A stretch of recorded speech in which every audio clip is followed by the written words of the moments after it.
Welcome to On the Record. In the run-up to the August primary, we're going to introduce you to the candidates you'll see on the ballot. To do that, we'll be hosting a series of candidate forums right here. Now, before we begin, let's go over the rules. Each candidate was provided the list of questions, which we'll get to in just a moment. They'll each have 1 minute to answer those questions. Seating arrangements were determined by the order they'll appear on your ballot. Each candidate will be given 2 minutes at the start to introduce themselves, and then 2 minutes at the end as well.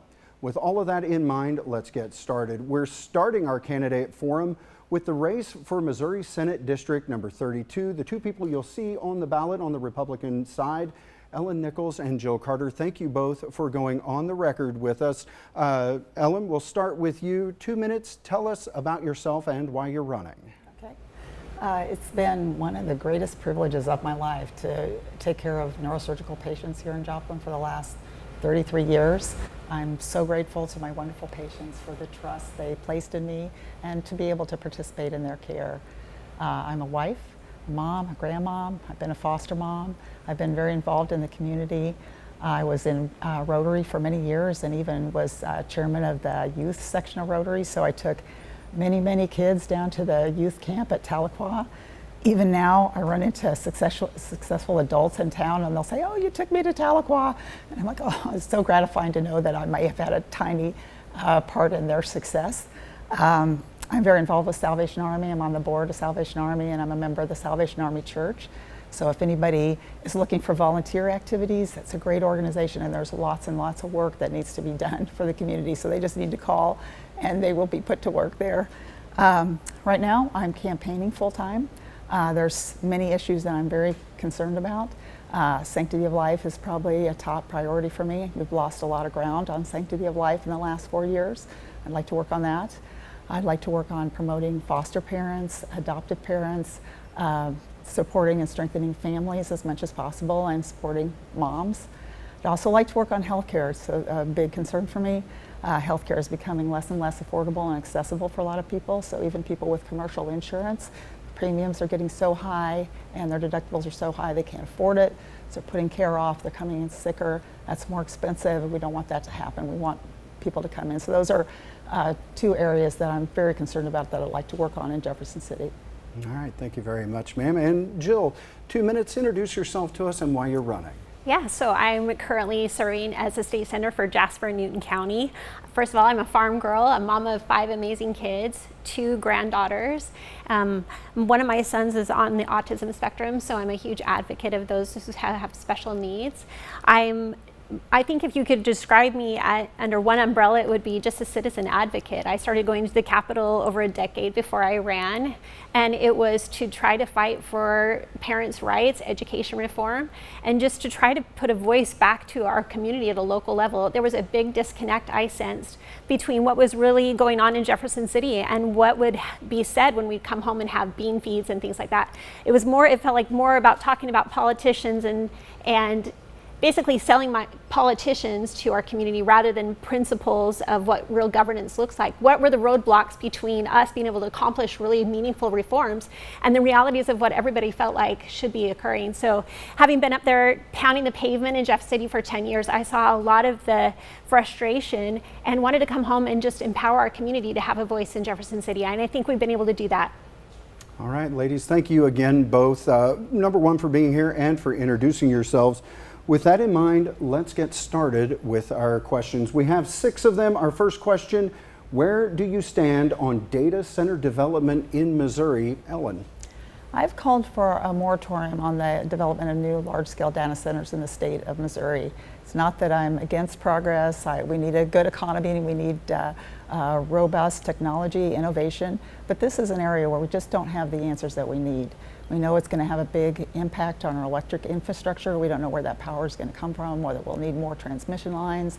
We don't know about water usage, how that's going to affect even our groundwater or wells or long-term water security. We know that there is Noise level is 24/7. We know that has health impacts. It's on sleep disturbances, hypertension, blood pressure, hearing difficulties, and that can be even worse if there's generators that kick in when the need happens. And so there's so many unanswered questions that I really think we need to put a pause and not get into something that we can't take back. Thank you very much, ma'am. Jill, same question for you. Thank you for the opportunity to address the issue. Data centers, again, are something that I think everybody legitimately has a lot of concerns about. There's a lot of valid concerns regarding what the environmental impact of that would be. But to pass something at the state level brings me a lot of trepidation, simply because I've been a part of passing legislation that impacted our farmland with waste production of water and the land application of that. It took 6 years to pass that piece of legislation. We passed it the first year I was in the Senate, and it's taken the Department of DNR, essentially Department of Natural Resources, a year and a half to promulgate the rules to that. So those decisions, and plus there's other senators across the state whose communities are embracing that technology. So to try to pass something at the statewide level would take potentially years, and then also promulgating the rules surrounding that would take another lengthy amount of time. So trying to work with our commissioners or our local city government to try to address those is the fastest and the best way to address the issue. Thank you very much, ma'am. Staying on the topic of technology, should Missouri add restrictions to the usage of artificial intelligence? Jill. Absolutely, especially this is an issue that's been debated at the Capitol, especially when it comes to using kids in inappropriate images online. That was something a trend, an emerging issue that we've seen over time. That was one of the issues that we took up and passed a piece of legislation that would address some of those approaches that our kids are facing online. Pass a piece of legislation to protect our kids online from extortion and from basically being sold. And I think that as we continue to have address the concern about AI, it has a lot to do with what the federal government is saying the states can regulate when it comes to AI. So we're having those conversations with the White House to try to address those issues, but they've been pretty blunt and forward about wanting to limit the restrictions simply because of national interests. Ellen, same question for you. Yeah, absolutely. AI is here. It's already here. It's in our lives every day. It affects us all the time. But when it comes to public safety and individual rights and privacy, yes, we need to have safeguards. Especially any time that a real person is depicted, that should be transparent. Everyone should know that AI is doing that. I absolutely agree that we have to protect children. Any kind of sexual abuse material needs to have very harsh penalties. We need to have harsh penalties when AI is used for financial scams or identity fraud. We need to be very cautious in the way AI is used in schools. So we need to turn to our educators and make sure that AI is used responsibly in schools. And above all, we need to have human oversight over AI. That's absolutely critical. Thank you very much, ma'am. Our next question. Where do you stand on the video slot machines that have appeared in gas stations, bars, and other places, and the Attorney General's efforts in regards to those? The Attorney General did absolutely the right thing. Those video terminals were not legal. I know there was some court back and forth, but they were determined to be illegal, and she had to enforce the law. And that's what she did, and she did the right thing. Gambling is legal in our Constitution at casinos. I would like to see it limited to that. I am not for expanding gambling. Unfortunately, I've seen what happens with gambling addiction. It can ruin lives, not only the person's lives, but their family's lives. So I would be against expansion of gambling. Jill, same question. Again, thank you for the opportunity to address this. This is something actually that my son brought my attention to as we pulled into a gas station, and he walked in and wondered what those machines were that were just out there for our kids to consume and anyone else just walking on the street. Gambling, I'm not a proponent of gambling either. I think as a Christian, that's not something that we really want infiltrated in our communities. And you talk to local mayors and city councils about this issue and how we address it. So, the AG, Catherine Hanaway, she's a phenomenal AG. In talking to her about that issue, she is going after this full bore to try to make sure that it's regulated and protected, and that it shouldn't be out there just for consumption. Our kids and our communities need protected from it. Thank you both very much. Next question. Property tax relief was widely discussed this past legislative session. It didn't make it to the finish line. Should something be done at the state level on property taxes? And if so, what does that look like to you? This is a great question. Thank you so much for addressing it. Property tax reform is something that came up basically from an unelected board of 3 with the State Tax Commission, bullying our local assessors into increasing our evaluation and our assessment. The goal, we were in the 60s, high 60s, low 70s when this started to happen and occur earlier last year, more so the beginning of this year. Well, actually last year, but what happened was the State Tax Commission came in and started mandating that we increase our assessed rate. So last year during veto session, we asked the governor to expand the call to address that issue. We did drop quickly. There was a piece of legislation that would allow us to cap. A majority of the senators chose to cap their districts, and you voted on that. Jasper and Newton County voted on that this year, and we have that in place now. But we do need to do an overhaul and a reform of property tax. Ellen, same question. Yes, I don't like property taxes. I think property taxes are an unjust form of taxes. So if you've earned the money, you've paid taxes on it, you pay taxes when you buy the thing. I don't think you should have to pay property taxes in order to maintain ownership. I don't think that thing should be taken away from you. I know that the things that are paid for by property taxes, as schools and libraries and the public safety facilities, all need to be paid for, but they should be paid for with a different way. And other states have done it, and I would favor going in that direction and eliminating property taxes. Thank you very much. Question number 5. The Missouri Senate is one of only 2 legislative bodies that doesn't offer live streaming video of proceedings. It was an item that was brought up for debate this past session. Is this something you think should change? I do. They have the audio now. The audio is hard to follow. You can't always tell who's talking. You can't tell what's going on down there. You can't tell even who's in the chamber on the audio. So I think for transparency and to make it easier for the public to have access to the information they need to follow what's going on in the Senate, that it should be video. Now I know some people have said some of the senators may use it to get video clips for campaigns or for social media or something like that, but that is not enough of a negative to prohibit the live streaming of video. I think there'd be such a benefit to anyone that's trying to follow what's going on in the Senate that we should do that. Jill, same question. I'm all about transparency and governance. Part of the problem is there's too much politics, which has completely ruined our appetite for governance. There are 2 different components there, and one of them is to make sure that we aren't using theater for politics during when you're debating a lot of these heavy issues. The Senate is very unique in the fact that you can filibuster, you can have a long debate and discussion about the realities of what's going on, but coming home and making sure that you're transparent, I would absolutely support a live streaming. And then also just trying to connect with your community is so vital when we have a lot of money that can be poured into an issue and you have 5 seconds to basically overcome a lot of those hurdles. Go to a town hall meeting. We've had a record number of town halls trying to connect our community with the realities of what goes on behind closed doors. Just engage. You have got to engage. If you want real reform, you need your people.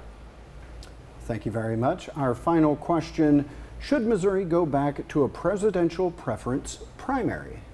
Absolutely. I've sat through the process of trying to restore presidential preference primary. A lot of people don't have all day to sit and caucus.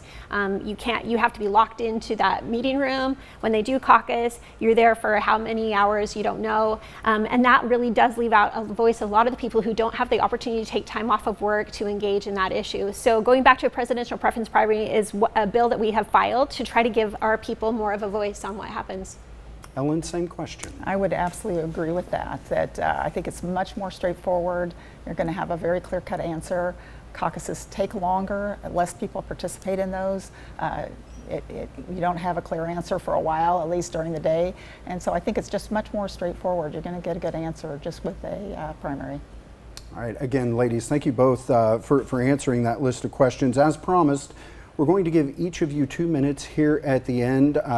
Ellen, we started with you last time. We'll start with Jill here for this 2 minutes. Anything we didn't touch on, anything voters need to know? Again, thank you so much for providing this opportunity to us. I would say in regards to who I am as a person, I didn't need a title to advocate for you before. I deeply care about the community and who you are as individuals and your passions. That's why we've set up 13 community team boards that basically are identifying needs within the sector that they work in. If you want governance really to work for you, you are needed and wanted, and you are appreciated. So we have set the tone to transform what politics looks like or has had a tendency to look like in Jefferson City, and we're transforming that back to governance of the people of our community. When you go to Jefferson City, it has been my absolute pleasure to be able to call our community leaders to say, how is this going to impact you? Is this going to be a benefit or a minus to you? And without that voice and without those relationships, the tendency is to just vote a narrative. Special interest groups, which you run the risk of upsetting a lot of national organizations because you are working for your people, for what's good for us. But if you want true representation, I'm just asking that you go back to what you know is true and try to re-engage back into what governance looks like. Governance is completely different than politics. And during politicking time, right, re-election campaigns, the temptation is to sell yourself. My goal has always been to sell not myself, but to sell yourself on you and what it means to be an American. Thank you very much, ma'am. Ellen, again, same question. Anything the voters need to know? Anything we didn't touch upon? Okay.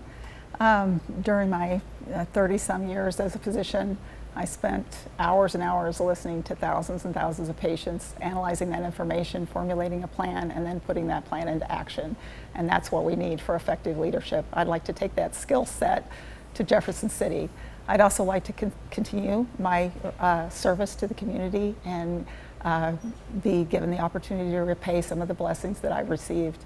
I'd like to work on sanctity of life, defending the Second Amendment. I'd like to work on improving the accessibility and affordability of health care, reducing or eliminating property taxes, enhancing election integrity, promoting school choice and parental rights, supporting veterans, supporting police and firemen, and making sure that they not only have a reasonable wage, but also have the equipment that they need. I'd support a pause on the development of new large-scale data centers until we know what impact they'll have on the community, and just keeping government out of our lives as much as possible. Southwest Missouri deserves conservative principled leadership based on integrity, truth, and experience with service. And I think I can be that leader. So I will sell myself a little bit. I hope that I get the community to vote for me August 4th. And God bless America and the citizens of Jasper and Newton counties. All right, ladies, again, thank you both. That will conclude this candidate forum. Again, Ellen Nichols and Jill Carter will appear on the August 4th primary ballot in Missouri's 32nd district. Again, thank you both for going on the record with us.